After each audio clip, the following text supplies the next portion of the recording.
Ce débat régional est formidable parce que j'adresse un message aux Euréliens.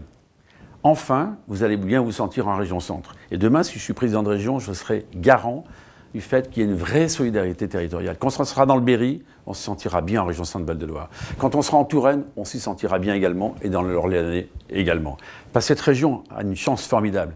Si elle n'est pas connue en tant que Centre-Val-de-Loire, elle l'est par ses identités locaux-régionales. La Brenne, ça veut dire quelque chose. Le Berry, ça a un sens. La Beauce a un sens. Le Perche a un sens. Et je peux comme ça tous les décliner.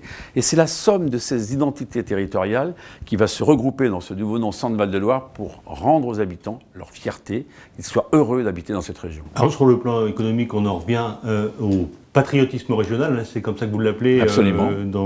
Alors vous pouvez nous expliquer un petit peu comment ça marche? Eh bien, je souhaite simplement que sur les marchés publics, et on peut le faire, vous voyez, c'est l'expérience de maire. Vous savez, on dit toujours le cumul des mandats, mais non, dans la vie politique, c'est un parcours.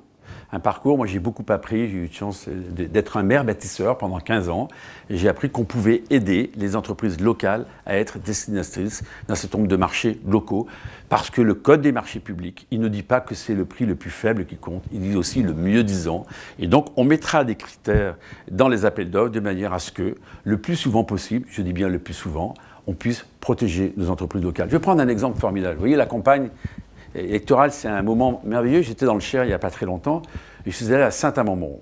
Et je suis allé visiter l'abattoir de Saint-Amand-Montrond. Cet abattoir qui était, jusqu'à il y a 3 ans, au bord de l'asphyxie. Il a été repris par un organisme qui est bien connu là-bas, avec des agriculteurs. Maintenant, il gagne de l'argent, mais il ne fait pas que ça. Il a inventé les circuits de proximité. 17 collèges du département du Cher sont alimentés en direct par cet abattoir. Et vous voyez, il a une ambition. C'est que 50%, je dis bien 50%, de la restauration des collectivités publiques eh bien, soit alimentée par des produits qui viennent de la région Centre-Val-de-Loire. Vous voyez, on a une ambition, un cap.